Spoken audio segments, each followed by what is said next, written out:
From Illinois Public Media, this is the 21st show. I'm Brian Mackey.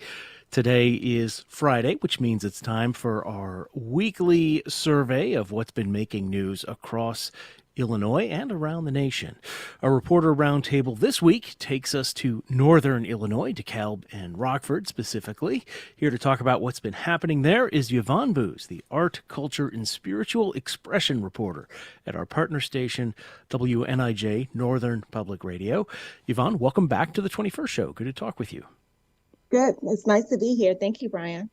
So let's begin in the town of Belvedere, where the school board of District 100 took a vote on whether or not to close one of its elementary schools. What's the story there? All right. So my peer, Peter Metlin, who covers education at the station, covered this story. There's a school with about 239 students in it. They were looking to close because the school is old, 127 years. It needs a new roof. It has no elevator. It doesn't offer dual language and also needs new pipes. And those repairs are estimated to cost millions. But the there was a board meeting on the 20th, and they decided that they will remain open, which the community is very happy about that. There were parents who were saying that, they wanted their kids to continue to go to school together, and they didn't want to take them to a new school where in that particular in that school district, for that school, about 22% of the students who live there attend a school somewhere else. Yeah, change is often difficult in circumstances like that. All right, let's stick with education, although from a slightly different angle, and go now to Illinois Valley Community College, where a student recently won the Paul Simon Essay contest with a piece about her experiences with mental health. What's the story there? Oh my goodness. Her name is Lauren Frost. And when I talked to her, I started having a conversation about the essay. Didn't know that it would turn into a mental health story, but she said that she had been dealing with mental concerns when she was in seventh grade, and she talked about how her parents like kind of told her it was, it's puberty, you'll be okay. Everybody around her thought she was good. And so she went on with her life, and she decided to go to college, and she wanted to major in elementary education. And she ended her semester with a 0.49 GPA. So she decided, I'm going to take some time off, which she did, but then she couldn't deal with what she had going on mentally, and she tried to take her life. She ended up in the hospital and was diagnosed with several things.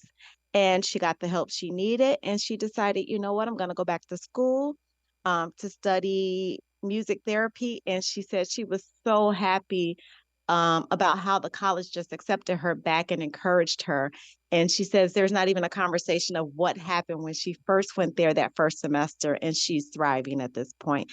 And she got a chance to actually say her winning essay at the recent commencement for the college. Oh, wow. All right. Well, as we often do when these circumstances come up, we mention if you or someone you know is experiencing thoughts of suicide, help is available. You can always call 988. That's the national hotline for that, 988. And, you mentioned it is Mental Health Awareness Month now, actually. And so moving from that story to another one you covered, a local organization that held an event focusing on substance abuse recovery. What approach are they taking there? Well, NAMI of Northern Illinois, they had an event that happened maybe about a week ago where they brought in Brandon Novak. He's an actor skater. But the thing about his story is that he had 13 inpatient attempts on the road of recovery, and he is on that road right now. Um, and when I talked to Jeanette Towns, she's a recovery support specialist at NAMI, she was saying that his story is so important because people need to know that there is healing from the ravages of mental illness. So that particular event really focused on not just the mental illness component, but the recovery side of things and how people can get through that. And it had like resources and things like that for people to look into to help them on that road to recovery. Yeah, Brandon Novak. I think he was in the Jackass crew, right, on MTV skateboarding group. Yeah, Viva La Yes, Bam, those yeah. shows. Yeah, interesting. All right, let's turn to the arts. This is your wheelhouse, your beat. There hmm were female barbers from across the Midwest who came to Rockford this past weekend. What were they doing there?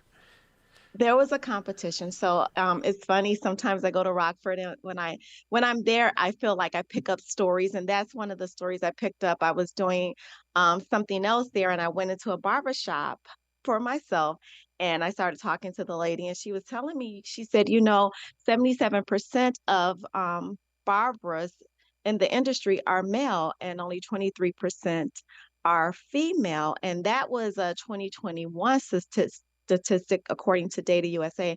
But now that number is 78% male, so it went up a little bit, and 22% female. But that particular event was to highlight female barbers, and it was from 12 to 6. It was a long event, and they had like a stylist competition, a braider competition, and the female barber competition, and also a partner competition where it had to be a female barber. And um, the funny thing that I talked to a person who was attending just to see what was going on, and he didn't have any hair, but he made mention that watching a particular barber cut made him wish he had hair and he was bald. I thought that was pretty funny. But it was basically to highlight female barbers, to say, hey, we're here. And another thing about the feedback I was getting is that sometimes the female barber offers a softer side. I talked to one young man who just got his license a few months ago, and he said he learned from female barbers, and he's like, I'm also learning how to be, a little, get some of their soft skills when I'm working with my customers. I thought that was pretty dope. Interesting. All right. Yvonne Booz is art, culture, and spiritual expression reporter at WNIJ FM, Northern Public Radio. Thanks so much for being with us today on the 21st show. Have a great weekend. And thanks for having me.